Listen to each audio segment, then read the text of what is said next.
ফেরেশতারা বলল আমিন। রেগে মেগে আপনি আপনার মেয়েকে বললেন জীবনেও তোর কপালে স্বামীর ভাত জুটবে না, ফেরেশতারা আবারও বলল আমিন। আচ্ছা, আপনি না সেই ব্যক্তি যে তার নিজের জীবনের চাইতেও সন্তানকে বেশি ভালোবাসেন?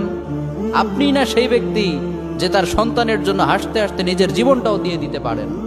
আপনি না সেই ব্যক্তি যে আল্লাহর কাছে নিজের চাইতেও সন্তানের জন্য বেশি দোয়া করে? তাহলে কি করে নিজের হাতে নিজের সন্তানের এত বড় ক্ষতি করতে পারলেন? Doesn't make any sense. Common sense বলতে কিচ্ছু নাই আপনাদের? আপনারা কি জানেন না আপনাদের রাগের মাথায় বদদোয়া করাগুলো ফেরেশতারা আমিন বলে?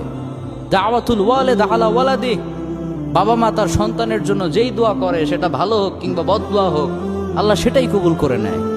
এজন্য খবরদার, নেভার কার্স ইউর চিলড্রেন। রাগের মাথায় কখনো সন্তানকে অভিশাপ করবেন না।